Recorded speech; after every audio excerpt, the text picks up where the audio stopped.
한 주간 잘 지내셨어요?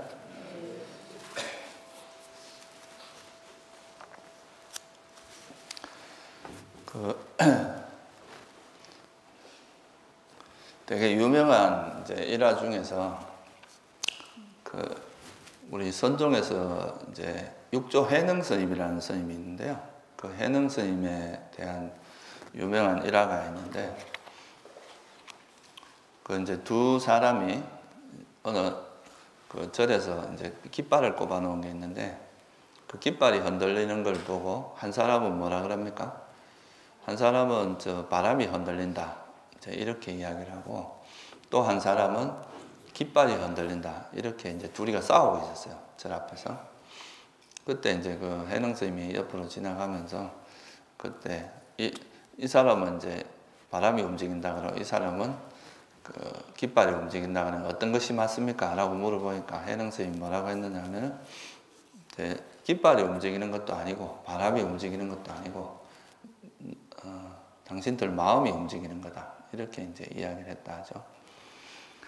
그래서 이 말은, 이제 이 일화는 되게 이제 간단한 일화이지만 불교에 이제 되게 많은 부분을 포함하고 있는 이야기입니다. 많은 가르침을. 그래서 오늘은 제가 이제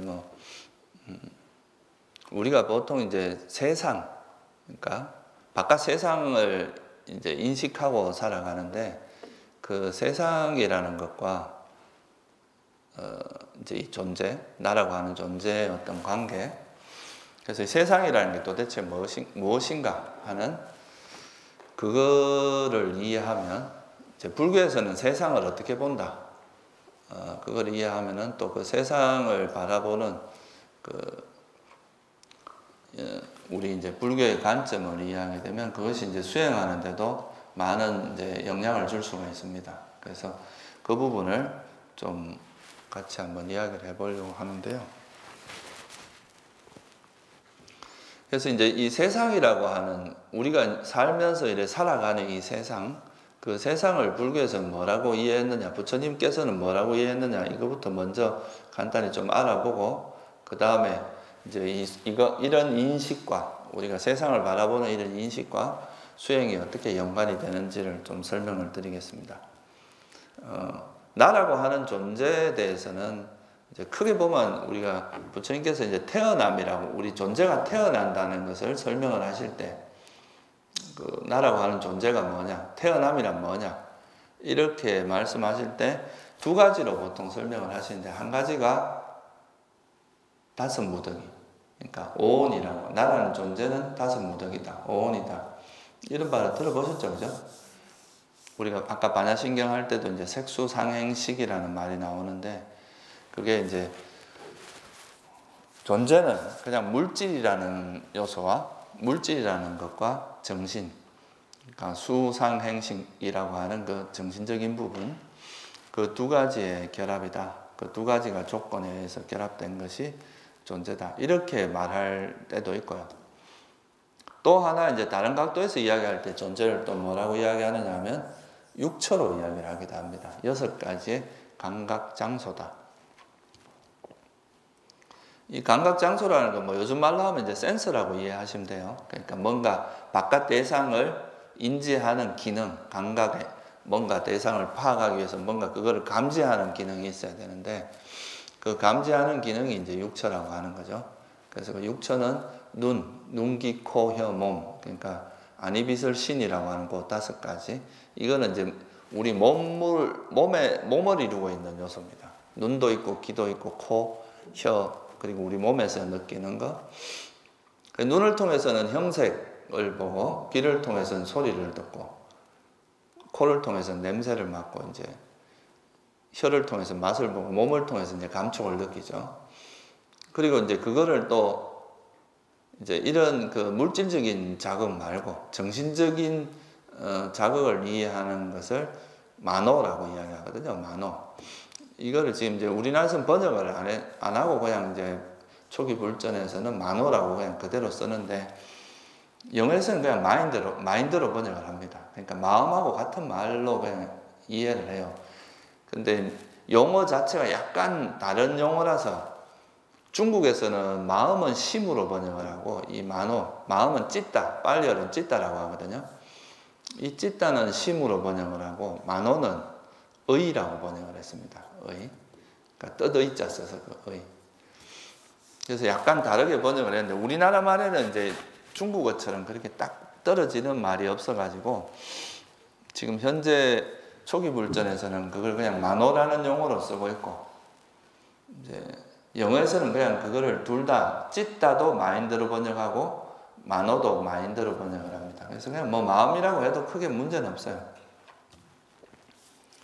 그래서 이 마음이라고 하는 것이 이제 어떤 생각, 그러니까 보고 듣고 맛보고 냄새 맡고 이제 몸으로 느낀 것에 대한 생각들이 이어지는 것은 이제 만호라고 하는 것에서 이루어진다. 이렇게 이제 이야기를 하는데요. 그래서 이걸 이제 육처라고 하죠. 안, 이, 비, 설, 신, 의. 의는 이제 마음이죠. 그래서 이걸 이제 육처가 생기는 것을 존재가 태어난다. 이렇게 말하기도 해요.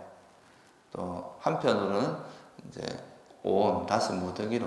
이거는 그냥 존재가 어떻게 구성되어 있느냐를 말할 때는 주로 오온으로, 다섯 무더기로 설명을 하고, 이제 육처로서 할 때는 주로 뭐냐 하면, 육처라는 것은 세상과의 어떤 관계, 접촉하고 관계가 있습니다.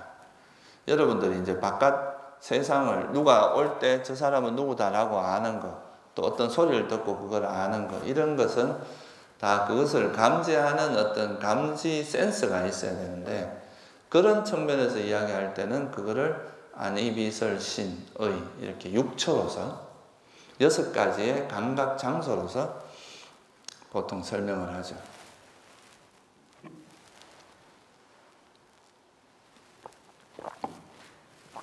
그래서 이 감각 장소로서 이제 설명을 하는데, 그래서 이 불교에서 말하는 세상, 우리가 이제 우리가 욕계 세상에 살고 있다, 뭐 무색계 세상에 살고 있다 이렇게 이야기하잖아요. 그런 세상이라고 하는 것은 바로 이 육처와 관계 있습니다. 육처. 그래서 경전에서는 뭐라고 하느냐 하면은 그 사미띠경이라는 경이, 뭐 이건 뭐 경전 아주 많은 곳에서 나오는데요. 그 중에서 한 경전 중에 사미띠여, 눈이 있고 형색이 있고 눈을 통해서 일어나는 눈의식이 있고 눈의식으로 알아야 할 법들이 있는 곳, 그곳에 이제 세상이 있고 세상이라는 개념이 있다. 이렇게 이제 설명을 하죠. 그래서 우리가 이제 육처가 있고 육처의 그 대상이 있고 그거를 아는 마음이 있으면 세상이 벌어진다는 거예요. 그러니까 이걸 뭘 의미하느냐면요. 세상이라고 하는 거는 결국 그러니까 객관적인 세상을 의미하는 것도 있지만 불교에서 바라보는 세상은 어떠냐 하면 여러분들이 사실 여러분들이 없으면 여러분들한테는 세상도 없는 겁니다. 세상을 세상을 이해하는 그 어떤 6가지의 그 감각 기능 또는 뭐 센서라고 할 수 있는 그것이 있어야 우리가 외부 대상을 이해할 수가 있고, 그죠? 그걸 통해서 저건 뭐다, 이건 뭐다, 저거는 뭐 산이다, 저건 바다다, 저건 사람이다, 저것은 뭐 집이다, 산이다, 뭐 이렇게 이해하는 것이 일어나는 거고, 그러면서 세상이 벌어진다는 거예요. 그러니까 육처가 있기 때문에 그 대상과의 접촉을 통해서 세상이 벌어지는 거다. 관점이 그러니까 뭐냐 하면은 그냥 물론 이제 우리가 물리적으로 보면 객관적인 세상이 없다는 뜻은 아닌데 그런 세상을 인지하는 그것을 이해하는 인식하는 것이 없다면 이 세상은 여러분한테는 별 의미가 없다는 뜻이에요. 우리 각자 개인한테는. 다 이런 6가지의 감각 장소가 있으니까 외부 세상을 인식하는 거다 이거죠.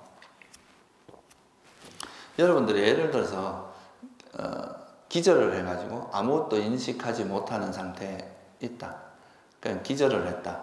그런 상태에서는 이 세상이라는 게 별 의미가 없거든요. 그러니까 세상이라는 것이 우리가 뭔가 인식이 일어나고 그랬을 때 그 세상이 벌어진, 아무리 세상에 있어도 그걸 아는 마음이 없다면 세상이 벌어질 수 있겠어요? 그래서 이제 그런 의미에서 부처님께서는 육처가 있을 때 세상이 일어나고 육처가 없으면 세상이 일어나지 않는다. 이렇게 표현을 하죠. 그래서 이거를 이해하는 것은 되게 중요합니다. 우리가 그 세상이라는 것을 단순히 외부 세상을 의미한다기보다는 그 외부 세상과 우리 마음, 그러니까 우리의 존재가 태어나면서 형성되는 6가지의 감각 기능, 그 6가지가 만나면서 그걸로 인해서 식이 일어날 때, 의식이 일어날 때 비로소 세상이 벌어진다. 그것이 일어나지 않으면 세상은 사실 벌어지지 않는다. 이렇게 보는 거죠. 이걸 조금 더 자세히, 이제 뭐 다 아시겠지만 조금만 더 자세히 설명을 드리면, 이제 눈하고 형색이 만나요.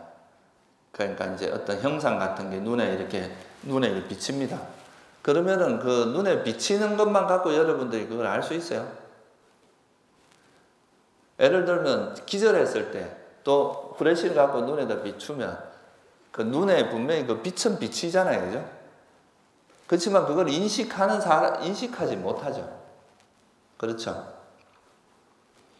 그러니까 귀도 마찬가지입니다. 귀에다 소리가 들린다고 해서 그 소리가 내가 거기서 마음이 일어나지 않으면 이 소리가 있는지 없는지도 알 수가 없어요.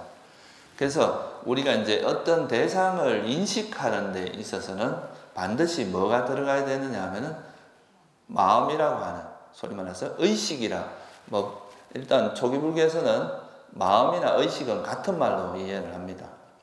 그러니까 이 기본적인 그거는 뭐냐 하면 대상을 아는 걸 마음이라고 해요. 그래서 눈과 형색이 있다고 해서 아는 건 아니죠, 그죠? 반드시 뭐가 돼야 돼요? 이게 이렇게 부딪혀야 됩니다. 일단 부딪힐 뿐만이 아니라 부딪힌다고 해서 아는 것도 아니에요. 여러분들도 지금 앉아있지만 엉덩이에 뭔가 부딪히는 게 있거든요. 근데 제 소리에 집중하다 보면 그걸 모르거든요. 인식을 못하죠. 그러니까 그것을 아는 식이 일어났을 때 우리가 그거를 뭐라고 하냐면 접촉이라고 합니다. 불교에서는 파사, 빨리 여러분 파사라고 하는데 부딪힌다, 접촉이라고 표현을 하죠. 그러니까 그 접촉이 있을 때만 식이 일어납니다. 근데 거기서 눈이 압니까? 눈이 형색을 아는 거예요? 아니죠, 그죠?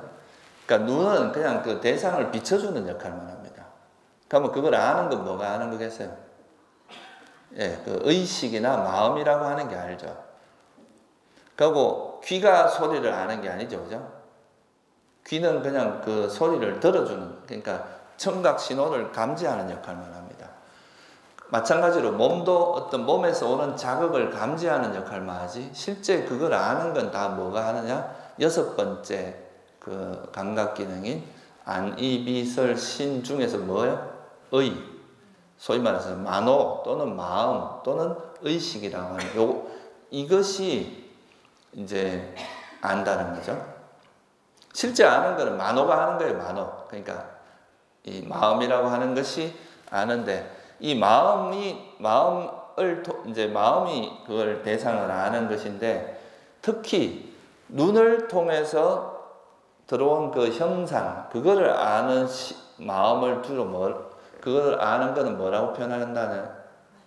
그러니까 안식, 눈을 통해서 형색, 그러니까 어떤 형색을 볼 때 눈을 통해서 알기 때문에 그걸 이름하여 눈의식 또는 안식이라고 표현하는 겁니다. 소리를 듣는 것도 귀가 듣는 게 아니라 뭐가 들어요? 이식이 듣습니다. 그러니까 귀의식이 듣죠. 그 다음 코, 혀, 몸도 똑같이 이해를 할 수가 있죠. 그래서 몸이 안다기보다는 몸은 그냥 감지하는 역할만 합니다. 그것의 어떤 신호만 감지하는 역할을 하고, 그것을 실제로 아는 거는 다 뭐가 한다고요? 만호가 아는 거죠. 마음이 아는 겁니다. 마음이. 그래서 이제 이 안이비설신, 색수양 미촉이라고 하는 그 5가지는 물질적인 요소인데, 이 물질적인 요소는 자기가 알질 못해요. 그게 만호라는 거를 이제 자극이 일어나면 그것을 아는 건 만호가 작용을 해야 하는 거죠. 그래서 그러고 또 우리가 알아진 것, 그러니까 저 사람은 누구다라고, 저 사람은 뭐 예를 들어서 스님이다라고 알고 나서 스님이 저 스님은 어디서 살았고 성격이 뭐고 이런 거를 쭉 생각을 이어나가는 그거를 뭐라고 하느냐면, 그런 대상은, 그러니까 색성향 미촉이 아니고 이걸 제외한 모든 대상은 법이라고 보통 표현을 해요. 그래서 그거를 이제 이해하는 것을, 그것도 역시 뭐가 합니까? 마음이 한다 이거죠. 그죠? 그래서 이거를 조금 더 구체적으로 아니비설신의가 있고 색성향 미촉 법 이렇게 6가지가, 아니비설신의는 일종의 센서고, 그걸 아는 대상은 이제 그 대상 색성향 미촉 법이라고 하는 요거는 대상인데, 이것이 부딪힐 때 이제 접촉했을 때 이 만호가 작용해서 이거 대상들을 알게 되는데, 요거를 조금 더 자세하게 표현하면 눈을 통해서 하는 건 눈의식이라고 표현하고, 귀를 통해서 하는 귀의식. 그죠? 그래서 아니비설 신식이라고 하는 5가지가 있고, 그 아니비설 신이라고 그걸 통하지 않고 바로 우리 마음에서 바로 인식하는 거는 법이라고 표현하는 거죠. 그래서 바로 인식하는 그걸 우리가 뭐 마음의식이다 이렇게 표현합니다. 이름하여 그냥 이건 바로 마음에 바로 들어와서 알아진 거기 때문에 마음의식이다 이렇게, 또는 만호의식이다 이렇게 표현하는 거죠. 사실은 앞에 있는 만호하고 뒤에 있는 의식은 같은 말인데, 앞에는 좀 감지한다는 의미에서 마음이라고 표현하는 거고요. 뒤에는 그걸 이제 감지하는 그 기간이 아니라 이제 분별하는 의미에서 식이라고 표현할 뿐입니다. 같은 말입니다, 그게. 그러니까 만호의식이라는 건 마음에서 바로 아는 거다 이런 뜻이고, 나머지는 눈이나 귀, 눈, 귀, 코, 혀, 몸을 아는 거다 이런 거죠. 그래서 제가 이건 조금 이걸 설명하고자 하고 지금 설명을 드리는 게 아니라, 그래서 결론은 뭐냐 하면은, 우리가 이제 세상이 벌어지는 거는 결국 이제 아니비설신이라는 이런 물질의 감각 장소도 있고, 정신의 감각 장소, 만호의 감각 장소가 있는데, 결국은 이런 그 모든 색성향 미촉법이라고 하는 모든 걸 아는 그 실질적인 거는 뭐가 안다는 거예요? 마음, 이 만호라고 하는 마음이 안다는 겁니다. 대상을 아는 거는. 그냥 눈, 귀, 코, 혀, 몸이라고 하는 이 5가지는 그냥 감지해주는 역할밖에 안 해요. 실제로 아는 건 뭐라는 겁니까? 이 만호가. 그러니까 마음이 아는 겁니다. 그래서 이 대상을 아는 것이, 색성향 미촉법이라고 하는 그 대상을 아는 것은 마음밖에 없다. 마음이 아는 거다. 이런 거죠. 그래서 부처님께서 그 마음이 뭔가를 분별하면서 우리나라 또는 뭐 사람 또는 뭐 산, 물, 그 다음에 우리가 법당 이런 분별들이 일어나고 그것에 의해서 세상이 벌어진다는 거예요. 그러니까 세상 자체가 그것이 그러니까 우리가 물리적인 세상을 보는 거하고는 조금 다르죠, 그죠? 관찰, 그러니까 실제로 그걸 인지하는 그것을 되게 중요하게 생각을 하는 거죠. 그래서 이제 경전에 보면 이런 말, 세상의 끝이 뭐냐? 그래 어떤 신통이 뛰어난 사람이 세상의 끝에 가려고, 세상이 끝난 데가 어디냐? 이 세상의 끝을 알고 싶어가지고 신통을 가지고 막 엄청나게 오랜 세월을 갔는데, 결국은 이제 뭐 하루에 뭐 수천 킬로를 달려가고 밥 먹는 시간 외에는 달려가고 해도 끝에 도달하지 못했는데, 부처님께서 그럼 세상을 끝내는 방법은 뭐냐? 한길 이 몸뚱아리 안에서 세상이 있고, 이 한길 몸뚱아리 안에서 세상을 끝낼 수 있다. 여러분들 아라한테가 안 태어나면 세상은 없어집니다. 세상을 없애는 건 불가능해요. 이 우주, 이 세상 자체, 객관적인 이 세상 자체는 부처님께서도 소멸할 수 없다 그랬어요. 이거는 그냥 나름대로 또 그 법칙이 있어갖고 또 이래 흘러가는데, 단지 우리가 세상을 멸한다는 말은 진짜 이 객관적인 세상을 없앤다는 뜻이 아니고, 세상을 인식하고 세상을 아는 이 마음이 일어나지 않는다는 뜻입니다. 그래서 이게 모든 것이 우리가 이제 불교적으로 볼 때는 한 개인의, 한 사람의 입장으로 봐서는 이 마음이 움직이면 세상이 벌어지고, 마음이 멈추면 어떻게 된다는 거예요? 세상도 멈춘다 이 말이에요. 그러니까 모든 것은 이 마음에서부터 마음에 의해서 세상이 일어나고 마음에 의해서 세상이 벌어진다. 이렇게 보는 건데, 그래서 그런데 문제는 뭐냐 하면은 이런 이제 마음에 의해서 세상이 벌어지는데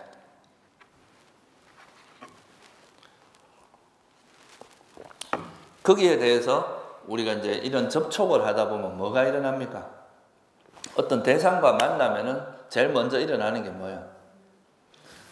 저거는 마음에 든다, 마음에 안 든다. 만족스럽다, 만족지 않다. 지금 뭐 좋지도 않고 싫지도 않다. 뭐가 일어납니까? 느낌이 일어납니다. 우리가 행복한 대상에 대해서 행복한 느낌이 일어나기도 하고 괴로운 느낌이 일어나기도 하고 그것에 대해서 괴롭지도 않고 행복하지도 않은 그런 느낌이 일어납니다. 그래서 뭔가를 봤을 때 우리가 보통 이제 좀 마음에 들고 원하는 대상에는 뭐가 일어나요? 행복한 느낌이 일어납니다. 근데 원치 않는 대상이 일어나면 보통 괴로운 느낌이 일어나요. 뭐 그저 그런 대상에는 이제 괴롭지도 않고 행복하지도 않은 느낌이 일어나죠. 이까지는 아무 문제가 없어요. 이건 어차피 우리 존재가 형성되면서 그냥 뭐 필연적으로 살아가기 위해서는 분명히 일어나야 되죠. 우리가 세상을 이해하지 못하면 세상 속에서 살 수가 없잖아요. 그죠? 이까지는 문제가 없는데 문제는 뭐냐 하면 이제 이런 행복한 느낌에 대해서는 사람들이 뭐가 일어납니까? 좋아합니다. 집착을 해요. 그걸 계속 이어졌으면 좋겠다는 가래가 일어납니다. 근데 괴로운 느낌엔 또 뭐가 주로 일어나요? 싫어하는 거예요. 그거 없어졌으면 좋겠다. 안 일어났으면 좋겠다. 이거에 대해서 싫어하는 그 마음이 일어납니다. 그래서 이 가래가 일어나면서 그 대상에 대해서 집착하는 마음이 일어나면서부터 뭐가 생기기 시작합니까? 이제 막 괴로움이 발생하기 시작하는 거죠. 가래가 있으면 그것이 강해지면 취착이 되고, 취착이 있으니까 이 취착을 바탕으로 해서 온갖 업을 짓습니다. 때로는 좋은 업을 짓기도 하고, 때로는 이제 악업을 짓기도 하고, 이렇게 하면서 그게 또 원인이 돼가지고 다시 또 선체에 태어나기도 하고 악체에 태어나기도 하고 이러면서 다시 또 육체가 형성되고 그걸 통해서 또 접촉이 일어나서 또 일어나고 이렇게 이제 끊임없이 결국은 이제 이 이 아니비설 신의라고 하는 것과 이 세상과의 접촉을 통해서 세상이 벌어지고 이 세상 속에서 온갖 형태의 괴로움이 일어난다고 보신 거죠. 그래서 이제 이 괴로움을 일어나는 것은 결국은 이 세상의 문제입니까? 아니면은 뭐의 문제예요? 세상이 뭐 잘못한 게 있어요? 뭐 형석이 여러분 보고 나 집착해 달라 합니까? 그러니까 산이 여러분을 보고 나를 찾아와라, 나를 좋아해 달라 이렇게 하진 않잖아요. 그죠? 여러분들이 거기 가면 좋은 느낌이 일어나니까 뭐 거기에 집착해서 거기에 가고 이렇게 하는 거죠. 또 어떤 소리가 나면서 그 소리를 나를 좋아해 달라 이렇게 하지도 않죠. 만약에 이 소리 자체가 어떤 그 집착의 속성이 있고 그 다음에 형색, 소리, 냄새, 맛 이런 대상 자체에 만약에 집착할 수밖에 없는 속성을 갖고 있다면 그것 자체가 만약 욕망의 속성을 갖고 있다면 어떻게 되겠어요? 아무도 해탈할 사람 없습니다. 해탈할 수가 없어요. 대상을 만나면 그 형색을 만나는 순간 가래가 일어날 수밖에 없으니까, 그죠? 그래서 부처님께서 뭐라고 하냐면은 이 족세라는 그 오띠따경이라는 경이 있는데요. 거기 보면은 세상의 문제가 아니라는 거예요. 그러니까 이제 우리가 눈으로 형색을 만났을 때 눈이 족세입니까? 여러분 눈이 문제예요? 그러면 형색이 문제입니까? 아니다 이거예요. 눈도 족쇄가 아니고 형색도 족쇄가 아니에요. 그럼 뭐가 족쇄입니까? 이 둘을 반연해서 이 둘을 조건으로 해서 일어나는 뭐가 족쇄예요? 욕심, 욕망 이런 것들이 족쇄가 된다는 거죠. 욕망이나 싫어하는 마음. 그러니까 이 세상이 문제가 아니라는 거예요. 이 세상 자체가 문제가 아니라 뭐가 문제라는 거예요? 그 세상에 대해서 집착하는 또는 싫어하는 이게 문제라는 거죠. 그러니까 이걸 이해하는 게 되게 중요합니다. 왜냐? 이 세상은, 그래서 이 세상 자체의 문제가 아니라 그 세상을 아는 그 우리 마음의 문제라고 이해를 해야 사실 그 깨달음이라는 것도 가능한 겁니다. 왜? 세상은 어때요? 우리가 알고 있는 눈이 영원합니까? 영원하지 않아요. 여러분, 눈이 영원합니까? 영원하지 않아요. 예, 이건 뭐 기껏해야 100년을 머물다가 가죠. 눈도 영원하지 않습니다. 우리가 보는 형색, 뭐 이렇게 보는 대상도 영원합니까? 영원하지 않아요. 이 물질 세계도 어차피 조건에서 만들어진 거기 때문에 이것도 영원하지 않습니다. 이 우주조차도 영원하지 않아요. 우주도 뭐 수명이 있다 그러잖아요. 그 수명이 끝나면 또 그게 파괴됐다, 또 새로운 게 형성되고 이렇게 한단 말이에요. 그러니까 이 세상에서 이제 우리가 눈도 영원하지도 않고 형색도 영원하지 않아. 그러니까 이 세상 자체가 부처님께서 뭐라고 하면 세상은 부서지기 마련인 법이다. 세상이라고 하는 것은 어떤 그 조건에서 만들어진 거기 때문에 이건 영원한 것이 아니라 변할 수밖에 없다는 거죠. 무상할 수밖에 없고 또 무상하기 때문에 이거는 이제 본질적으로 괴로움의 속성을 갖고 있습니다. 불안전하고 불확실한 거죠. 그래서 이건 불만족스러운 것이고 무상하고 변하기 마련인 것을 어떻게 내 것이라 할 것이냐 이거죠. 내 것이라면 내 마음대로 돼야 되는데 내 마음대로 안 되잖아요. 그죠? 그러니까 이것도 이제 내 마음대로 될 수가 없고 내 것도 아니고 나도 아니고 나의 그렇다고 내 자아라고 할 수도 없다는 거죠. 이 세상은 그러니까 그냥 어떤 조건에서 형성됐다가 변해가는 것일 뿐인데, 그러니까 만약에 이것 자체가 족쇄라면은 우리는 그 족쇄에 계속 끄달릴 수밖에 없는 거죠. 그죠? 근데 다행히도 이 대상, 그러니까 이런 이제 세상 자체가 족쇄가 아니라 그 세상을 인지하면서 그걸 알면서 일어나는 우리 마음에서 일어나는 집착이 족쇄고 싫어하는 마음이 족쇄이기 때문에 이거는 우리가 버릴 수가 있다는 거죠.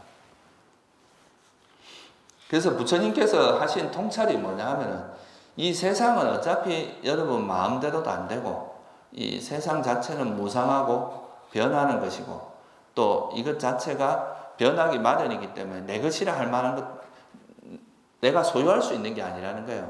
그리고 나라고 할 만한 것도 없고 여러분들을 통제하는 그런 자아도 아니다. 그렇기 때문에 이제 보통 이런 범부들은 그런 대상이 나타나면 그 대상에서 뭐가 일어난다 그랬어요. 보통 대상과 만날 때 식이 일어나는데 그 의식이 일어날 때 그 더불어서 뭐가 일어나요? 느낌이 일어납니다.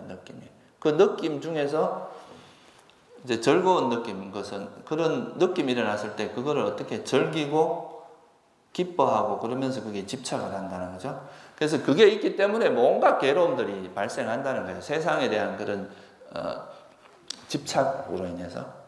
그런데 이제 그것이 버려지면 이 육경을 버려지면은 그거에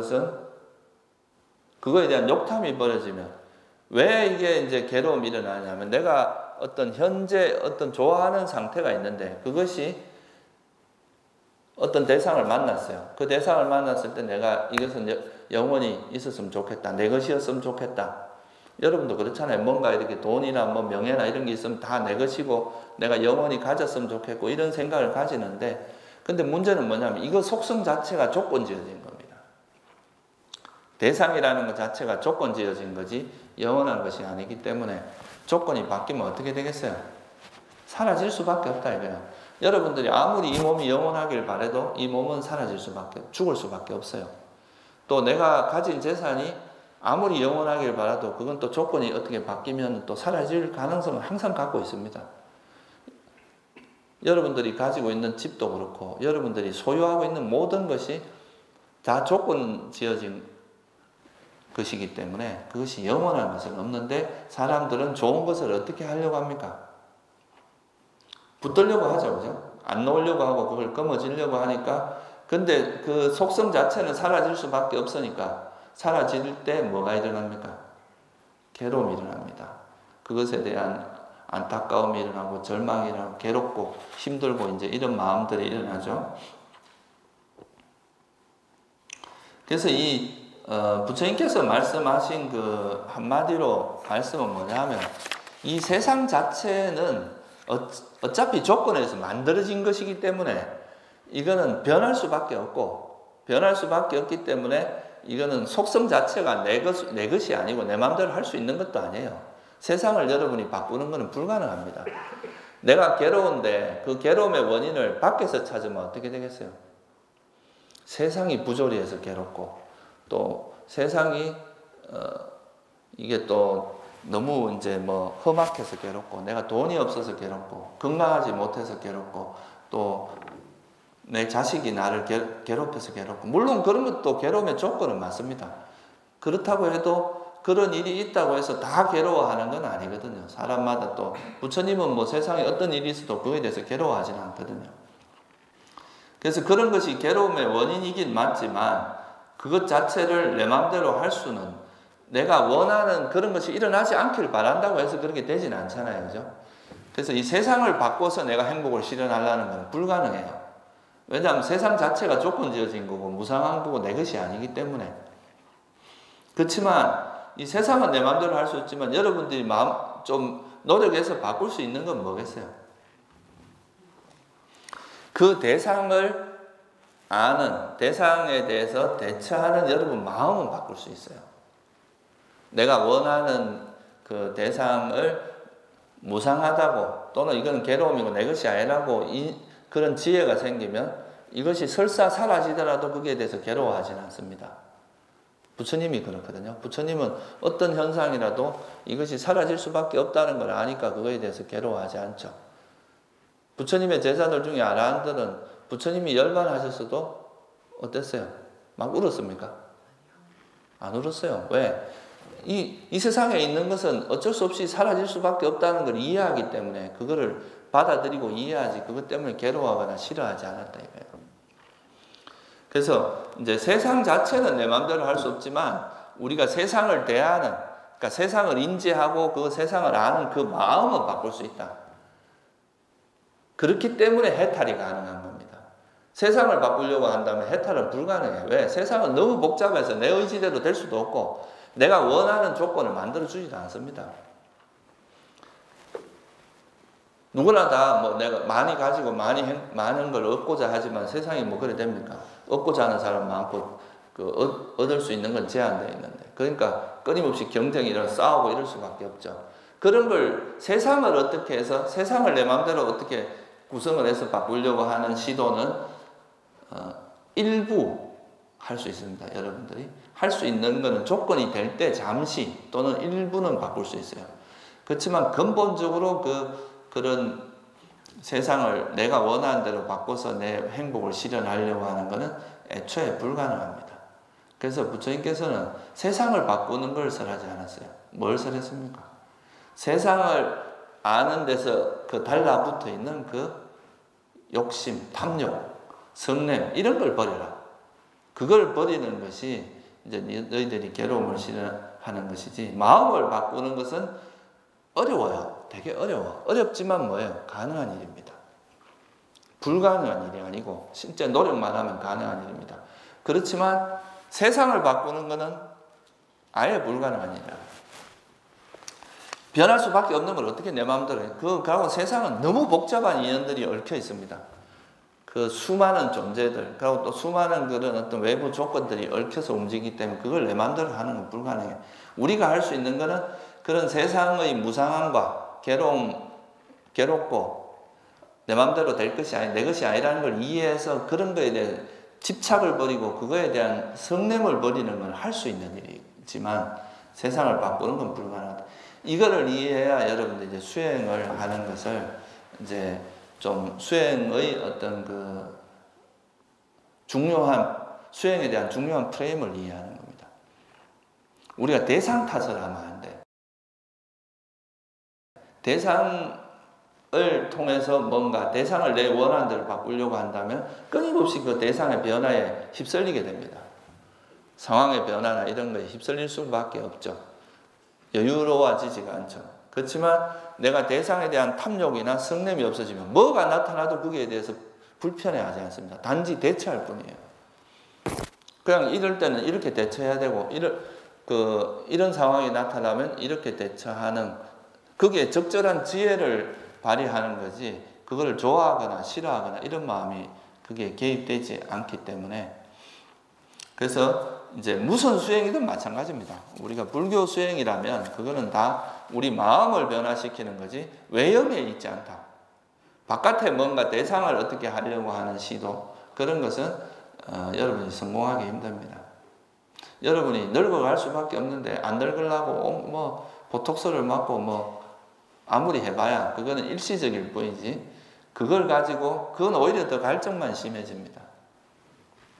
오히려 그 늙어감, 이제 나이가 들어가는 걸 자연스럽게 이해하고 그거 당연한 거라고 수용을 하면 아무것도 아닌데, 그걸 저항하고 막 싫어하고 그거로부터 벗어나려고 하는 이런 것들이 우리를 계속 괴롭게 하는 거죠. 그래서 이제 세상을 바꾸려고 하지 말고, 여러분, 물론 그렇다고 해서 내가 이제 이런 걸 또 잘못 이해해서 그럼 뭐 세상에 나쁜 사람이 뭐 나쁜 짓을 해도 그냥 보고만 있으란 말이냐, 이게 아니에요. 그런 잘못된 것에 대해서 내가 분노를 하고 화를 내면 똑같이 그게 휩쓸리게 됩니다. 부처님은 화를 안 내면서 그게 적절하게 그것이 잘못된 걸 알려주고 그거로부터 개선할 수 있도록 해주고 이렇게 하죠. 그러니까 중요한 거는 일단은 기본적으로 우리 마음의 그런 집착이나 성냄이나 이런 것이 가라앉는 게 되게 중요합니다. 그래야 그때 지혜롭게 우리 상황을 대처하고 살 수가 있는 거죠. 그래서 이거를 한마디로 표현해서 부처님께서는 이렇게 말씀을 하십니다.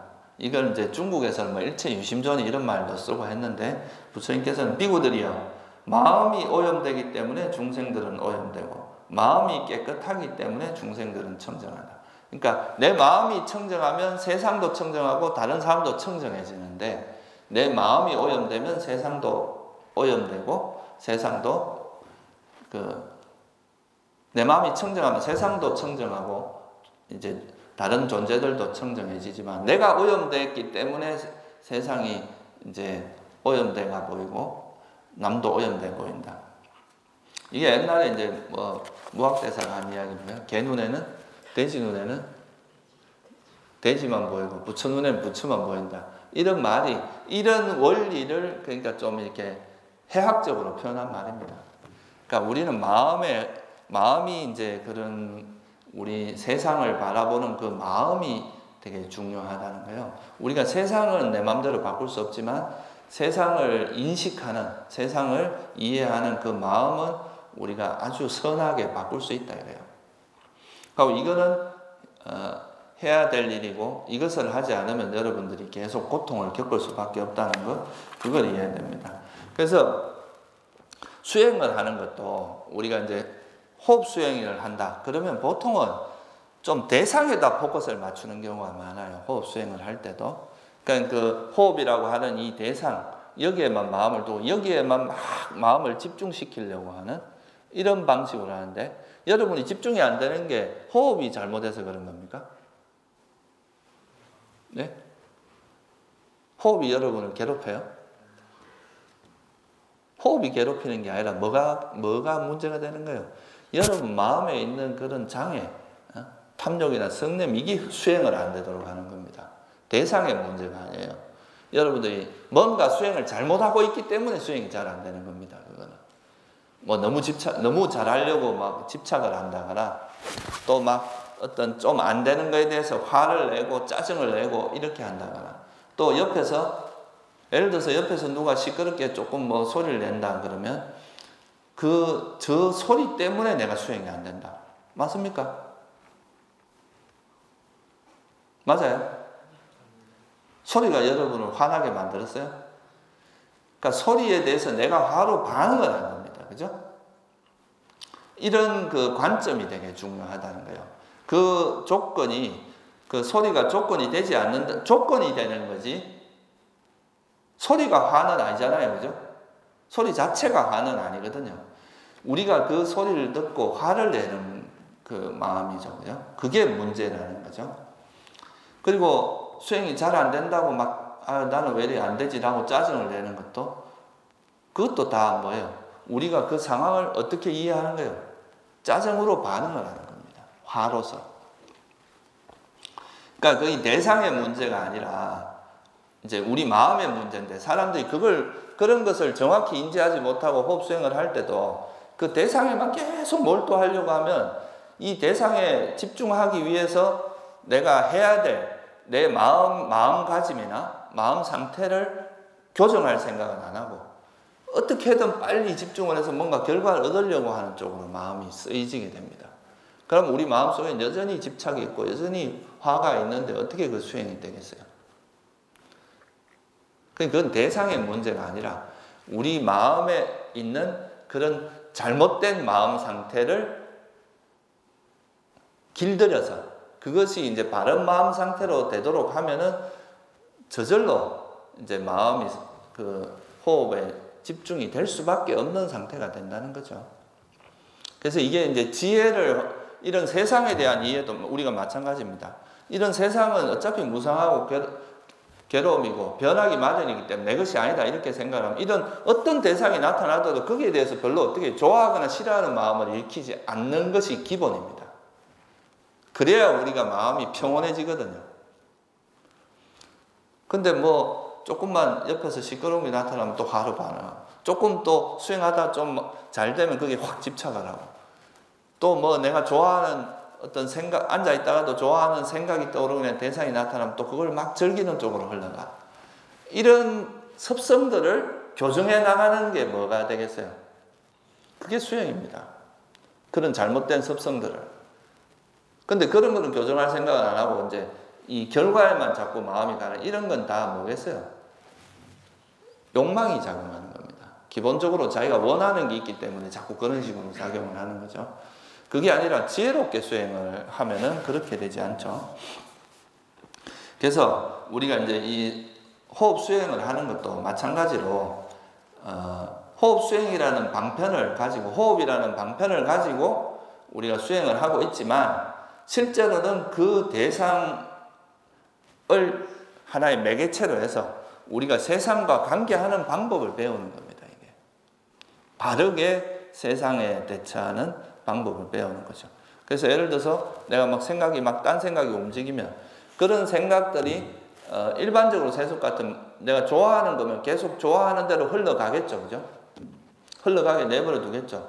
그렇지만 우리는 이런 어떤 대상이라도 이거는 사라질 수밖에 없고 무상하고 소멸되기 마련인 법, 내 것이 아니다. 이런 이해가 있으면 이걸 그냥 이걸 놓아버리고 이런 것을 붙잡지 말고 그냥 내가 지금 할 일은 호흡에 머무는 게 이제 내가 지금 할 일이니까 이걸 이해하고 내가 여기에 또 끄달려가는 건데 욕망에 끄달려가는 거다 생각하고 돌아올 수가 있잖아요. 놓을 수가 있는 지혜가 생기죠. 그죠? 그리고 또 내가 이거 화를 내는 것도 이 대상의 잘못이 아니라 내 마음에서 화가 일어나는 거니까 이 화도 장애 요소고 나를 해롭게 하는 거고 아무 이익이 없다는 걸 알면 그걸 놓고 돌아올 수 있는 힘이 생깁니다. 그러니까 우리가 호흡 수행을 할 때도 이 호흡 외에 다른 대상이 세상이 벌어지는 거예요. 일종의 호흡 외에 다른 막 수많은 세상들이 일어나는데 그런 세상들을 그냥 이렇게 이 세상들에 관심을 가지면 갈수록 마음은 계속 움직이겠죠. 그죠? 이거에 대한 욕망을 끊고 지금 현재는 호흡에 이제 마음을 두고 있음으로써 이런 욕망을 내려놓고 그 욕망을 내려놓고 우리 마음이 이제 그런 욕망으로부터 벗어난 상태를 만드는 것이 일단은 중요하기 때문에 거기에 이제 마음을 기울일 수가 있겠죠. 무슨 말인지 아시겠어요? 그래서 이게 우리가 이제 호흡 수행도 단순히 대상에 집중하는 수행으로 이해를 하면 안 되고요. 호흡이라고 하는 이거를 이제 아나빠나 사띠라고 표현을 했죠. 그죠? 아나빠나 사마디라고 표현하지 않았어요. 부처님께서는 왜 사띠라고 했느냐면 이거를 이제 이때 말하는 사띠는 지혜와 함께한 사띠입니다. 호흡이라는 요 대상 하나를 잊지 않고 사띠는 이제 잊지 않는 거, 기억하는 거거든요. 대상만 딱 기억을 해야 이 대상이 붙들어질 거 아니에요. 그죠? 이 대상만 아는 요 대상만 알아차는 요 상태만 그냥 유지해라. 딴 거는 다 이렇게 놓아버리고 요거를 호흡만 잊지 않고 집중하는 게 아니라 호흡 아니지만 호흡만 딱 대상만 잊지 않고 있으면 마음은 이쪽으로 계속 가게 돼 있거든요. 그래서 호흡이라는 대상을 잊지 않고 그것만 아는 그 노력을 통해서 다른 장애 요소를 내려놓는 겁니다. 마음이 딴 데로 자꾸 움직이는 이게 내가 원래 마음이 순수하고 깨끗하면 내가 여기 있겠다 하면 여기 있어야 되잖아요. 그죠? 아라한들은 이게 가능하거든요. 내가 원하는 대상에 머물 수 있고 아라한들은 또 원하는 생각만 할 수 있는 힘이 있어요. 원치 않는 생각은 안 할 수 있다 이거예요.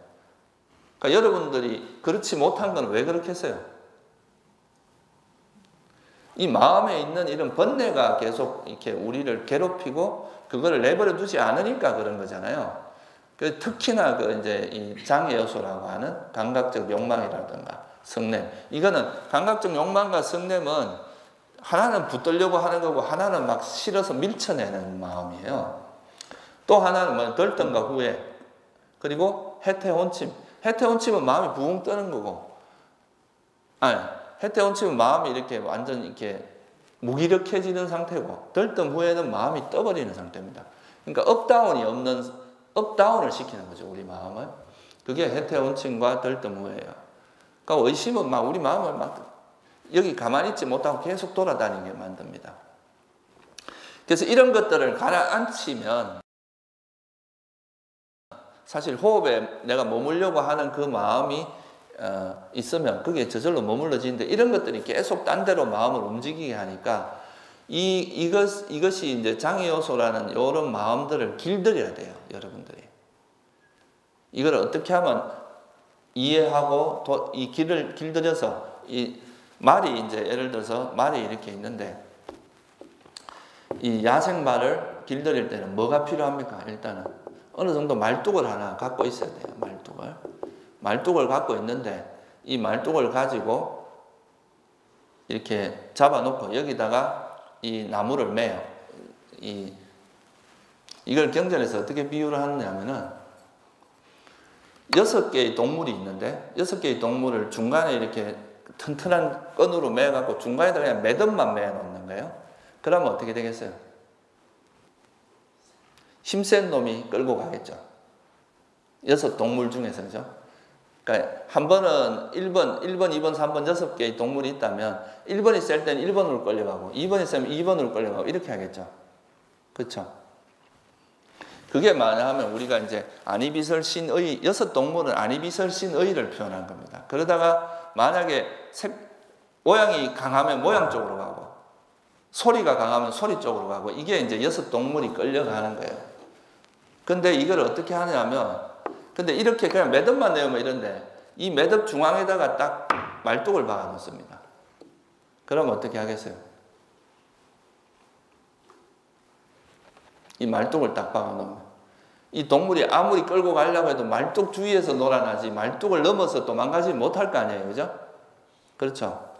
그래서 이런 말뚝 역할을 하는 게 바로 호흡이고 뭐라는 거예요? 우리 몸에 대한 알아차림, 몸을 아는, 몸에 대한 몸을 잊지 않는 것. 그 다음에 그래서 제가 뭐 처음에 앉아서 수행을 할 때는 호흡에다 이제 이런 말뚝을 박아놓고 6 대상을 가라앉히는 거거든요. 그게. 그리고 이제 일상에서는 내가 움직이는 그 몸에 대해서 몸을 잊지 않고 그 몸에다가 마음을 항상 이제 기울이면서 몸에다 기울이려고 하면서 그 움직이는 그러니까 이 말뚝을 박아놓고 6 동물이 움직일 때 요거를 계속 이렇게 길들여서 이 가봐야 좋은 거 없고 여기 있는 게 훨씬 좋다. 그거를 이제 길들이면서 욕망이나 이런 걸 가라앉히게 되면 여기에 자연스럽게 이제 있게 되겠죠. 그래서 어떻게 보면 삼매 수행은 다른 말로 하면은 호흡 수행은 5 장애 요소를 길들이는 과정입니다. 장애 요소를 길들이는 거지 대상하고 우리가 호흡하고 막 씨름하는 수행이 아니에요. 호흡이라는 건 하나의 말뚝 같은 역할만 하는 거고 여기서 이제 움직이는 이 마음을 잘 길들여야 돼요. 이 길들인다는 건 다투고 싸운다는 게 아니잖아요. 그죠? 불교에서 말해서 길들인다는 것은 이 장애 요소를 이해하는 걸 뜻합니다. 우리가 보통 장애 요소를 내려놔라, 뭐 내려놔라, 다 놓아라 이런 소리 하는데 다 놓고 싶죠. 그죠? 놓고 싶은데 왜 안 나아지겠어요? 그게? 이해가 안 돼서 그렇습니다. 부처님은 그걸 놓는 방법을 뭐로 놓느냐 하면 이해를 통해서 놓으라는 거죠. 거죠. 그게 빠냐입니다. 빠냐. 지혜라고 하는. 무슨 말이냐면 여러분들이 만약에 세상이 내 마음대로 된다고 생각하면 이거에 대한 집착을 놓을 수 있겠어요? 없어요? 어떻게든 세상을 내 마음대로 바꾸려고 할 거 아니에요. 그죠? 근데 어느 순간에 보니까 아, 이 세상은 무상하고 괴로움이고 내 것이 아니고 내 마음대로 안 돼. 그걸 이해하면 아이고 이거 해봐야 소용없는 짓이구나 하고 마음이 멀어지겠죠. 그죠? 그리고 지금까지는 감각적 욕망을 즐기는 게 행복이라고 생각을 했어요. 막 붙드는 게 행복이고 내가 원하는 결과를 충족해서 그걸 실현하는 것이 행복이라 생각했는데 가만히 보니까 이 집착하는 것 때문에 괴로움이 생기는 거라. 가래를 조건으로 모든 괴로움이 발생한다는 걸 알고 나면 아, 이 집착하는 것이 별로 나에게 이롭지 않구나, 해롭구나. 이건 독약과 같다. 조금 먹으면 그냥 괴로울 뿐이지만 많이 먹으면 죽을 만큼 괴롭다. 이런 이해를 하면 그 욕망, 집착을 놓게 되겠죠. 그리고 이 잡고 있는, 내가 붙들고 있는 이 대상 자체가 내 것이 아니고 잡을 수 없는 대상이에요. 잡을 수 없는 대상을 붙들고 있다는 걸 이해하면 놓아지겠죠. 그죠? 그러니까 이거 번뇌는 억지로 놓는 게 아닙니다. 놓고 싶다고 놓아지는 것도 아니고, 우리가 붙들고 있는 그 대상에 대한 이해, 그리고 이 붙드는 이 마음 자체가 가지고 있는 그 위험성, 또 그것의 그 위험함, 이런 걸 이해하는 것, 그리고 이 대상 자체가 내가 붙들어 봐야 의미 없다는 것. 그런 통찰력이, 이해가 쌓여, 지혜가 생기면 이 번뇌는 저절로 놓아집니다. 억지로 놓으려고 하지 않아도 놓아지는 거죠. 그래서 이런 거를 이제 개발하는 방법이 뭐냐 하면, 첫째는 우리가 뭔가, 아까도 말했지만 이런 말뚝도 없으면 마음이 그냥 이래저래 막 지멋대로 다닙니다. 그러니까 뭔가 말뚝은 하나 있어야 돼요. 그 말뚝 역할을 하는 게, 좌선할 때는 말뚝의 역할을 하는 게 뭐라는 겁니까? 이 호흡이 말뚝 역할을 합니다. 우리 마음이 어디 딴 데로 가지 않고 머물러 있도록 하는 그런 말뚝이 필요하고, 일상으로 돌아왔을 때는 여러분들의 몸이 말뚝 역할을 해요. 걸을 때는 뭐겠어요? 주로 발걸음, 일할 때는 뭐 손, 이런 자기 몸에 대해서 이제 마음을 기울임으로써 그게 말뚝 역할을 해주죠. 그러면서 뭘 하냐면 여기서 말뚝에 머무르지 않고 이제 움직이려고 하는, 첫째는 호흡이나 몸에 머물려고 하는 애를 써야 됩니다. 호흡을 잊지 않고 호흡만 분명히 알려고 하는 그걸 통해서 뭐가 생겨요? 호흡에 머무르는 지혜가 생겨요. 이것이 호흡이라는 그 삿대 힘도 강해지고, 호흡에 잊지 않는 그 힘도 강해지고, 호흡에 머무르는 힘도 생겨요. 이것이 호흡이라고 분명히 아는 이 지혜의 힘이 강해지면서 호흡에서 머무르는 힘이 생기죠. 근데 초기에는 이게 가만히 있지 않고, 처음에 이래 말뚝에다 이 동물을 묶어 놓는다 해도 이게 원래 날뛰던 동물이잖아요. 그럼 처음에 가만히 있겠어요? 막 움직이겠죠. 그죠? 그런 움직이게 하는 동력이 이제 아까 말한 좋아하고 싫어하는 것, 또는 업다운 시키는 것, 의심하는 것, 이런 것들이거든요. 그래서 이거를 이제 보면은 주로 이제 탐욕, 성냄이 가장 중요한 번뇌입니다. 그 장애 요소 중에. 그래서 좋아하는 이유는 뭐겠어요? 이것이 사랑스럽고 행복하고 좋은 것이라 생각하는데, 그런 행복한 느낌을 거머쥐는 건데, 그것이 변한다는 걸 알면 거기에 우리가 집착을 덜 하겠죠. 그죠? 그래서 이제 이런 것들은 무상하고 내 것이라고 할 만한 것도 없다는 걸 이해하고 놓고 돌아옵니다. 그리고 마찬가지로 내가 미워하고 싫어하는 것도, 내가 그 실체가 없는 것에 대해서 텅 비어 있는 것을 어떻게 미워하고 싫어하겠어요. 그죠? 그래서 그런 것도 놓고 돌아오고, 이렇게 지혜를, 그 장애 요소의 속성, 장애 요소가 뭔지, 이게 장애 요소의 속성 자체가 해로운 법이라는 거, 그리고 이 장애 요소라는 것이 탐욕이나 성냄은 해롭다는 거죠. 그게 우리한테 유익한 게 아니라 해로운 법이라는 거, 위험한 것이라는 거죠. 그리고 이거의 원인이 뭔지를 알아야 돼. 그 원인이 어리석음 때문에 일어난다는 거죠. 이게 기본적으로 집착할 만한 대상도 아니고 미워할 만한 대상도 아닌데 미워하는 그런 어리석음, 그런 원인도 찾고, 또 그러면서 이걸 버리는 방법을 찾아야 되죠. 이제 지는 거는 자꾸 놓는 연습을 해야 되고, 또 싫어하는 마음은 이제 이걸 내가 좀 자애심을 일으키고 내가 이제 미워할 만한 대상이 아니다. 그거를 이해하는 그런 방식을 통해서 이제 이걸 놓다 보면은 그거를 이제 버리다 보면은 이렇게 이제 이 마음에 머물러 있는 힘도 강해지고 이 오장애를 버리는 과정에서도 오장애가 일어나는 것도 여러분들이 그거를 싫어하거나 미워할 대상이 아니에요. 왜냐하면 이게 날뛰던 놈이 가만히 묶어놨으니까 날뛰는 게 당연하다고 생각해요. 그게 지혜입니다. 이거 왜 날뛰지 하고 이거 안 날뛰었으면 좋겠다 하는 건 또 뭐겠어요? 이것도 욕심입니다. 어리석음이에요. 어떻게 번뇌가 지금 자기가 길들여지지 않은 번뇌가 어떻게 가만히 있길 바래. 그건 날뛰는 게 당연합니다. 그러니까 어떻게 하면 이 번뇌를 이 장애를 이해해서 이걸 놓을 것인가 하는 지혜가 개발되면서 이게 점차 가라앉게 되거든요. 그래서 두 가지의 지혜가 필요하죠. 하나는 호흡에 머무는 지혜가 있고 또 이게 움직일 땐 이 장애 요소를 이해하고 놓는 지혜가 필요해요. 이 두 가지 지혜가 개발되다 보면 어떤 일이 벌어지느냐 하면은, 그러니까 경전에 보면 이런 말씀도 있어요. 그러니까 이제 번뇌가 많은 사람은 사소한 대상이 일어나도 굉장히 괴롭다 그래요. 여러분 마음에 번뇌가 많을 때는 아주 사소한 자극만 일어나도 화가 크게 납니다. 그의 집착도 강해요. 근데 번뇌가 버려진 사람한테는 아주 센 대상이 와도 영향을 안 받아. 그래서 번뇌가 있으면 사소한 대상도 마음을 괴롭힌다. 번뇌가 없으면 현저한 대상이라도 마음을 괴롭히지 못한다. 이게 이제 경전에 나오는 부처님 말씀이에요. 그러니까 여러분 마음이 이제 번뇌가 많을 때는 사소한 자극만 들어가도 막 크게 이게 자극을 받는데, 그게 번뇌가 없어지면 웬만한 자극에서는 영향을 안 받는다 이거예요. 이게 이제 우리 지혜가 성장해 가는 과정이죠. 그러니까 여러분들이 이제 이런 번뇌를 받아칠 수 있는, 번뇌를 이해하는 지혜의 힘이 강해지면 웬만한 자극이 와도 그거를 화나 집착으로 대처하는 게 아니라 이렇게 지혜롭게 그냥 어떤 저런 자극이 온다고 이해를 하고 그거에 대해서 의연하게 대처를 할 수 있게 되겠죠. 그러니까 또 어떤 비유가 있느냐 하면, 우리가 이제 수행이 많이 된 사람은, 이건 이제 아까 말한 번뇌가 없는 사람은 현저한 대상도 마음을 괴롭히지 않는 거하고 똑같은 말인데, 우리가 화로가 있는데 화로가 불이 잘 돼 있는 데는 어떻습니까? 이게 불이 잘 달아 있으면 물 두세 방울 떠뜨리면 어떻게 되겠어요? 금방 전방하죠, 그죠? 그런 것처럼 여러분 마음이 잘 단속되어 있고 또 지혜가 사띠와 지혜가 강해졌다면, 그러면은 그때는 뭐가 되겠어요? 웬만한 번뇌는 일어나는 순간 그냥 즉시 소멸돼. 알아차린 순간 사라질 수 있다 이 말이에요. 근데 번뇌가 많을 때는 안 그렇습니다.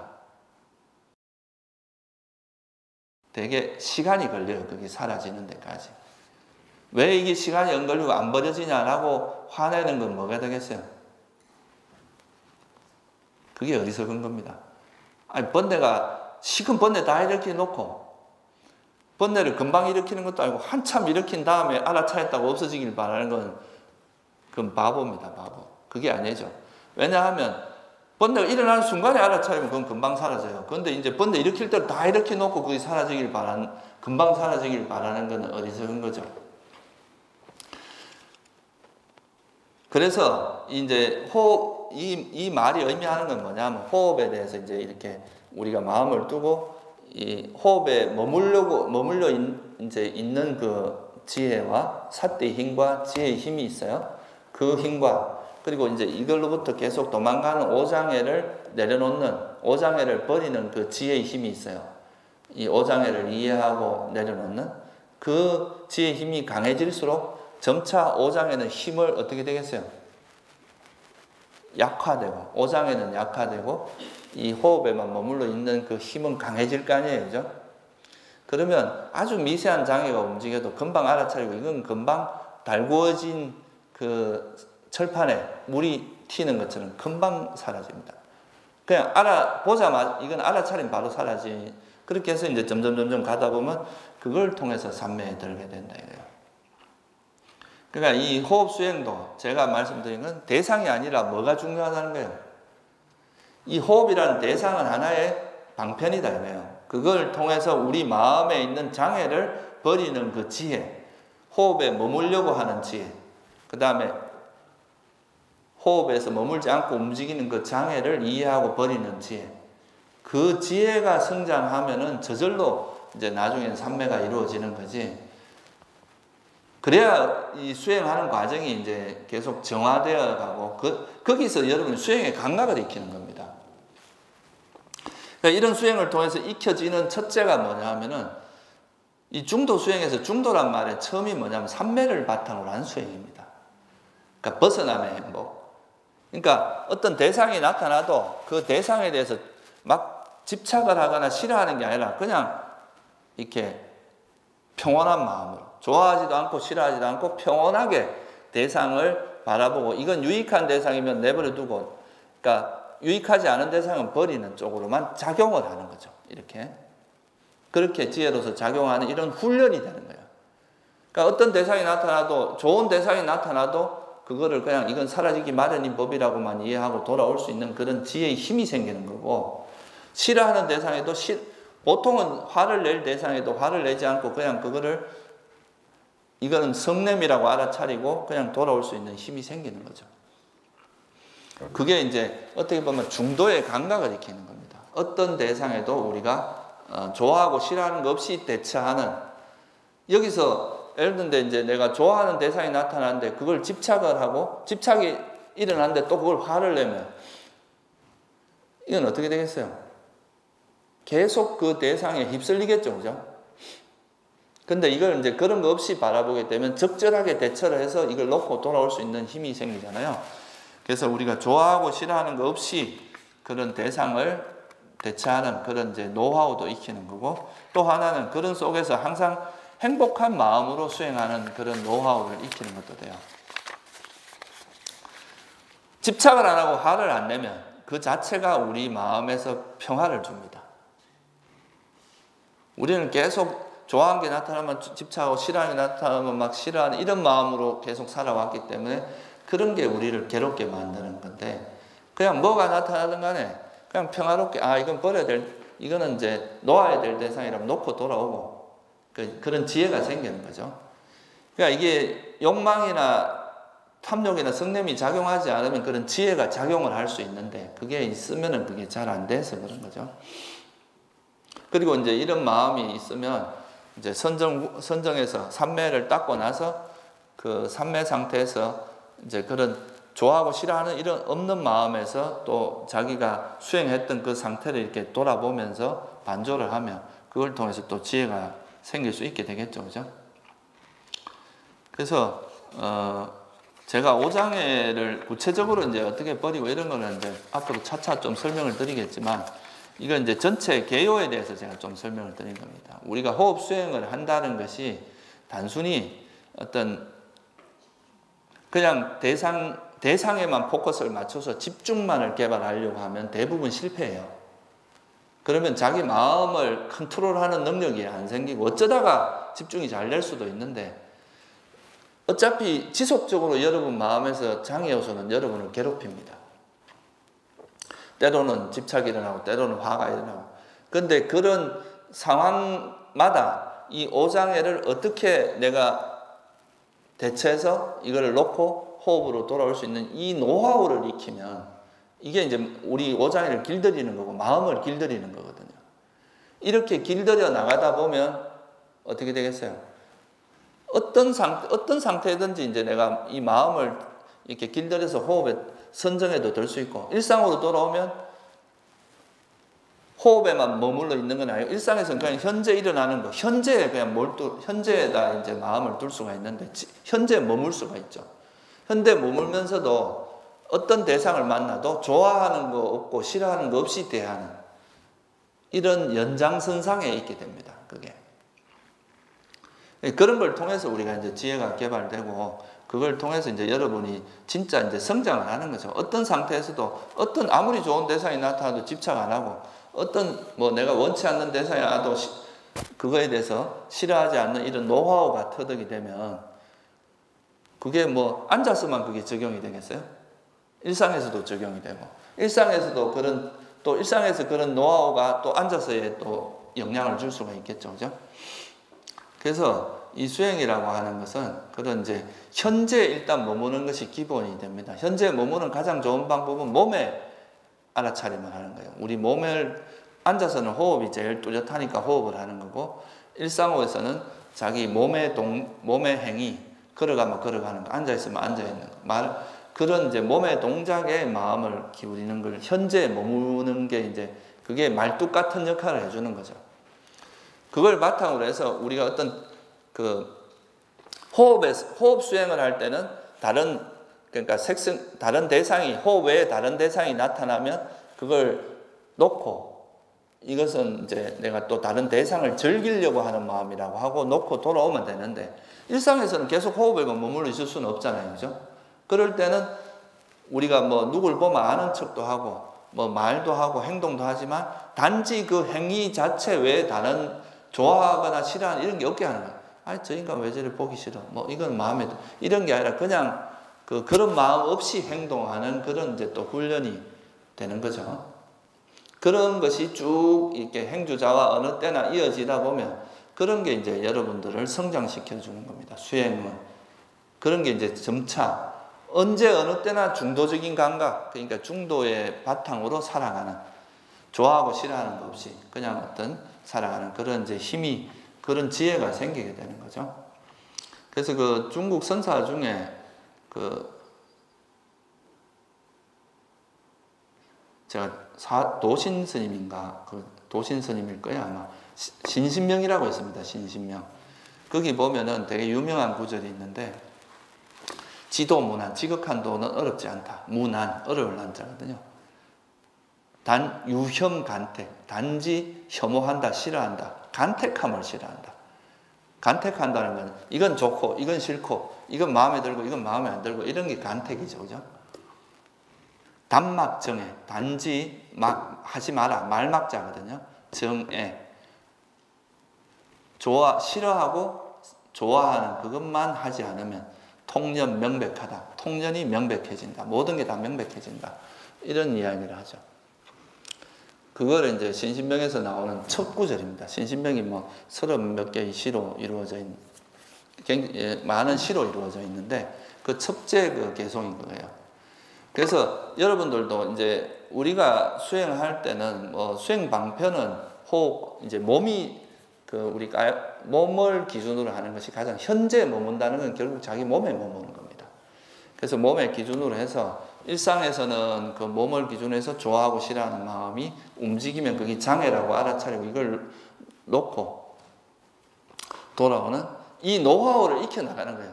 이제 이 장애 요소를 버리는 노하우에 대해서는 이제 경전에 많이 나와 있습니다. 그거는 이제 제가 뭐 앞으로 차차 뭐 이런저런 하나하나 내가 설명을 드리도록 하겠습니다. 그런데 일단 그 전체적으로는 그런 의미가 있다는 거예요. 우리가 중요한 거는 대상이 아니라 뭐라고요? 마음입니다. 대상이 여러분을 괴롭히는 게 아니에요. 사실은 대상은 조건이 될 뿐입니다. 여러분 마음의 조건이 되는 거지, 실제 문제가 되는 건 여러분 마음에 있는 그런 가래, 집착, 또 화, 이런 것이 우리를 괴롭게 만드는 거죠. 그래서 이 마음을 길들여 나가는 거예요. 우리 마음을. 그러니까 거친 이 마음 상태를 길들여 나가는데, 이런 장애, 번뇌를 버리는 가장 큰 무기는 뭐냐 하면, 모든 번뇌는 결국은 가보면 어디로 가느냐 하면 어리석음으로 기결이 됩니다. 어리석기 때문에 이 모든 번뇌가 일어난다고 보기 때문에, 어리석음을 깨는 가장 큰 무기는 뭐겠어요? 지혜입니다. 부처님께서 무명, 어리석음은 뭐라고 했느냐 하면 영기와 사성제, 그러니까 이 세상의 진리를 모르기 때문에 모르는 것이 무명이라고 그랬어요. 그러니까 명지, 지혜라는 건 뭐냐? 사성제를 바르게 아는 것, 영기를 아는 것, 이게 명지라고 그랬어요. 그러니까 여러분들이 이 어리석음을 깨고 번뇌는 다 어리석음을 바탕으로 하고 있기 때문에 이 번뇌를 버리는 가장 좋은 거는 이해해야 됩니다. 지혜를 통해서 버려지는 거죠. 뭐 보통 이제 뭐 내려놔라, 방아착해라, 다 버려라. 물론 이제 버리는 게 좋은데 어떻게 버리냐 이거죠. 그걸 버리는 그 메커니즘이 바로 지혜를 통해서 벌어진다. 우리가 지혜가 개발되면 번뇌는 저절로 버려집니다. 억지로 놓는다고 놓아지는 게 아니에요. 이게. 그래서 이제 이런 수행을 통해서 그런 오장애를 길들이는 지혜를 개발하는 거다. 이렇게 이해를 하시고요. 그러니까 자꾸 이제 대상 탓을 하지 말고 우리가 실제로 이제 수행이 안 되는 건 여러분 마음속에 있는 장애 때문에 안 되는 겁니다. 그래서 이 장애를 어떻게 길들이고 어떻게 극복할 것인가 하는 그런 부처님의 가르침들이 있어요. 감각적 욕망을 이렇게 길들여라. 성냄은 이렇게 길들여라. 해태원춤 이렇게 길들여라. 그런 길들이려는 그 노하우를 배워서 그거를 이제 여러분이 실제 수행에 적용을 해보고 그 적용을 하다 보면 이제 그게 자기 걸로 체화되겠죠. 그죠? 그런 과정이 바로 뭐냐면 수행의 과정입니다. 그래서 여러분들이 호흡이 안 된다고 해서 실망할 필요가 없어. 이 호흡 수행을 통해서 오장애를 길들여가는 그 지혜가 개발되어 나가는 그걸로 충분합니다. 그게 되다 보면 나중에 그 삼매는 저절로 이루어져, 선정은. 근데 그거를 이제 자기 상태는 모르고 자꾸 얻으려고 하는 마음만 가다 보면은 나중에 어떻게 되겠어요? 성질만 많아. 수행이 뜻대로 안 되니까 자꾸 성질만 나고, 이 부처님이 이 법을 잘못 설한 거 아닌가? 일묵스님이 잘못 가르쳐 준 거 아닌가? 이제 막 이러고, 여기가 절이 좀 이상하다. 이러던가. 이제 자꾸 이제 다른 탓을 다른 대상 탓을 하는 거죠. 그건 자기가 그런 장애를 버리는 지혜가 부족해서 그런 겁니다. 그래서 지금 그런 프레임의 전환, 이 대상이 아니라 우리 마음에서 모든 문제가 발생한다는 그런 프레임만 전환돼도 여러분들이 오늘은 충분하다. 그러니까 바른 삼매를 닦는 것은 바로 오장애를 길들이는 노하우, 이 오장애를 길들이는 지혜를 개발하는 것이라는 것. 그거를 이해하기만 해도 충분하다고 생각합니다. 아시겠죠? 네, 여기서 마치겠습니다.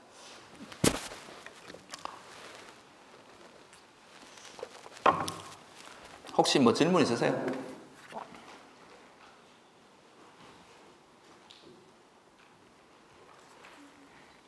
네.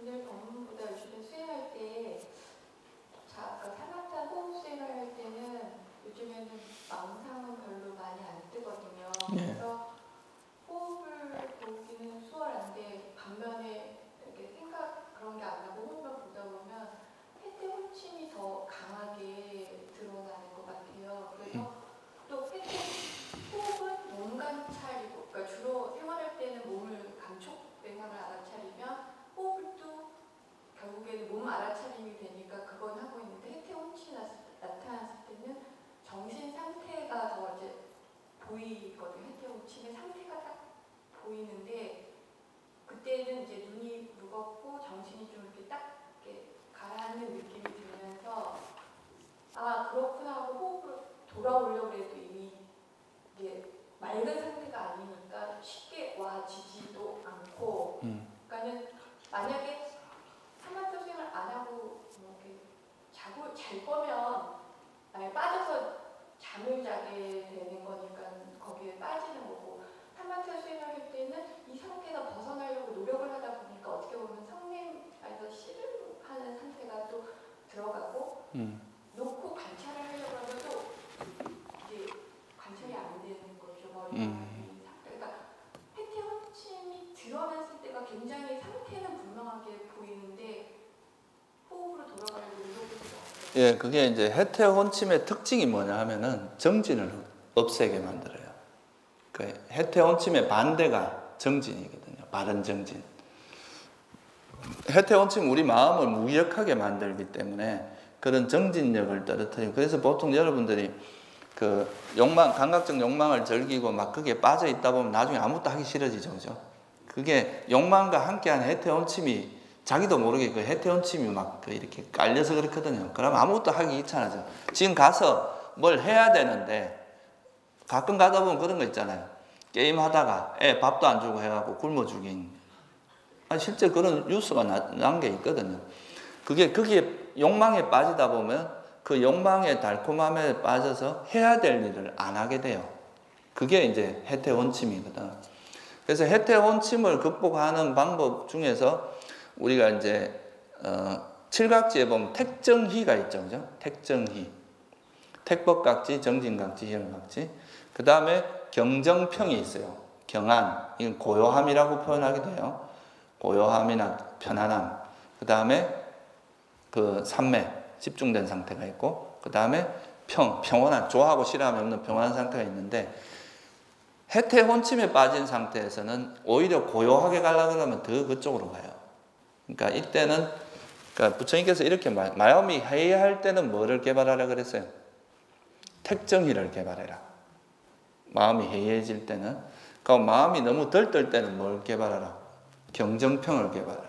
고요함, 그 다음에 삼매, 그 다음에 이런 이제 평온을 개발해라. 이렇게 이야기하거든요. 그래서 이런 졸음이 올 때는 정진, 이제 좀 더 그 각성도를 높이도록 애를 쓰는 게 좀 들어가야 돼요. 기본적으로는. 왜냐하면 이렇게 막 밑으로 빠져들어는 걸 끄집어 올려야 되니까. 그런 것도 있고, 그거보다 조금 더 쉽게 할 수 있는 거는 머리가 이제 둔해진 상태거든요. 그게. 마음이. 그러니까 그럴 때는 뭐 조금 경전 중에서 좀 중요한 경전을 독송을 한다. 그게 뭐 아니면 보살님이 왜 이런 해태원침이 일어나는지 조사하는 것, 이런 것도 우리 마음을 좀 이렇게 활력 있게 돌려주는 택법각제를 개발하는 거거든요. 그것도 그런 걸 통해서 우리 의식을 좀 더 깨어나게 하면은 그게 좀 극복하기 쉬워요. 아니면 경전에 또 뭐가 있느냐 하면 해태원침을 극복하는 방법 중에서 경을 독송하는 것도 있어요. 그러니까 우리가 뭔가 기억하고 있는 경을 계속 몇 번 독송을 하면 그 자체가 우리 의식을 좀 활성화시켜주는 효과가 있거든요. 그래서 그런 몇 가지 방법을 한번 써보세요. 여러 가지 방법이 있는데 제일 좋은 거는 사실 뭐 집에서 할 때 같으면 일어서는 게 제일 좋고요. 그럴 때는 일어나서 경행을 하는 게 가장 좋아요. 찬바람을 한번 쉰다거나 세수를 잠깐 한다거나 이렇게 해서 잠을 딱 깨는 게 좋고.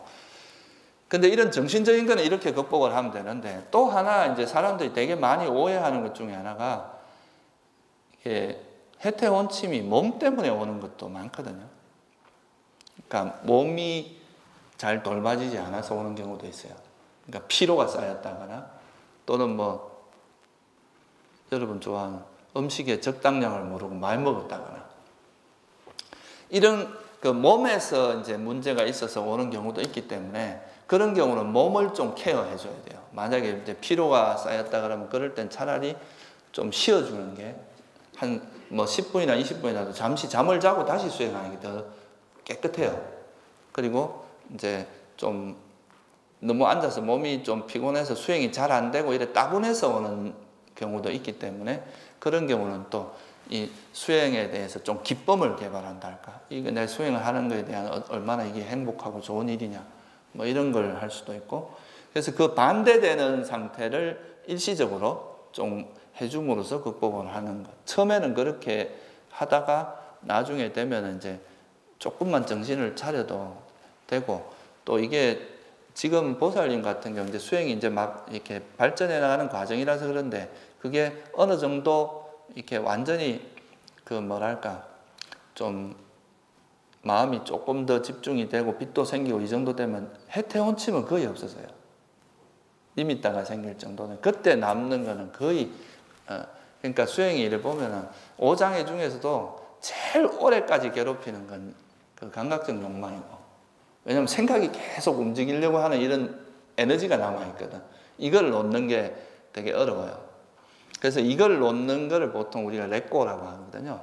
이제 어떤 거라도 이제 놓는 연습을 하는 건데, 그 감각적 욕망이 제일 오래 가고, 해태원침은 어느 정도 이제 좀 수행을 하다 보면 이제 극복이 되는데, 그 중에서 아까 말했듯이 이제 호흡을, 해태원침이 있을 때는 보통 호흡이 놓쳐지거든요. 그래서 이 호흡을 잡으려고 애쓰는 거 있잖아요. 그게 이제 정진력을 높이는 거거든. 그거를 이제 하다거나, 뭐, 아까 말했듯이 뭐, 경전을 독송한다거나, 또는 내가 해태원침이 일어나는 원인을 한번 조사를 잠시 한다거나, 이렇게 하면서 의식을 활성화시켜주는 게 좋습니다. 그러니까 몸을 잘 케어해야 돼요. 여러분이 수행할 때 이 몸이라는 것도 절대 무시할 조건이 아닙니다. 특히 초보자일수록 몸에 영향을 되게 많이 받거든요. 저는 사실 옛날에 미얀마에서 수행할 때도 자선하기 전에 저 몸 컨디션을 되게 좋게 해서 올라갑니다. 그러니까 몸이 막 너무 고단하거나 이런 상태를 잘 안 만들어. 그럴 때는 오히려 그럴 때는 내가 차라리 극기 수행에 좀 쉰다거나 그렇게 하지. 완전히 그 좋은 컨디션 올라가서 그래서 그 앉아 있는 시간을 최대의 효과를 누리게. 앉는 시간이 이제 많다고 수행을 잘하는 게 아니거든요. 세속에서도 책상에 오래 앉아 있는다고 공부 잘하는 건 아니잖아요, 그죠? 짧은 시간을 앉더라도 거기 집중하는 게 되게 중요하기 때문에 평소에 몸이 좀 컨디션이 안 좋으면 걷기라든가 이런 걸 통해서 좀 이래 걷기나 이걸 적절히 잘 병행을 해서 앉아 있는 시간에는 좀 최소 아주 좋은 컨디션에 앉을 수 있도록 내가 좀 배려를 해주는 거죠. 자기 몸에 대해서. 몸을 함부로 하면 안 돼요. 몸을 함부로 하는 것도 중도에 어긋납니다. 그게 고행이잖아요, 일종의 그런 거는. 그러니까 몸이 편안해야 마음도 좀 편안해지는 게 있어요. 몸이 너무 힘들면 그거 따라서 마음도 불편해지고 수행도 잘 안 되거든. 그래서 몸도 케어를 잘 하는 게 좋습니다, 평소에. 앉기 전에.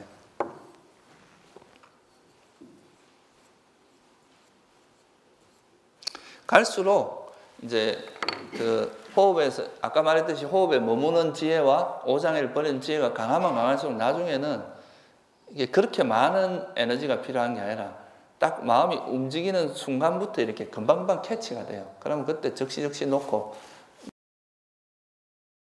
머물 수 있기 때문에 이제 나중에 그렇게 하고 나서 이 수행할 수 있었던 요거에 대해서 조금 더 자세하게 이렇게 우리가 이해하고 싶을 때는 반조 시간을 좀 적극 활용하는 게 좋습니다. 시간이 많이 지났으니까 여기서 마치겠습니다. 또 궁금한 거 있으면 인터뷰 시간에 이야기하십시오.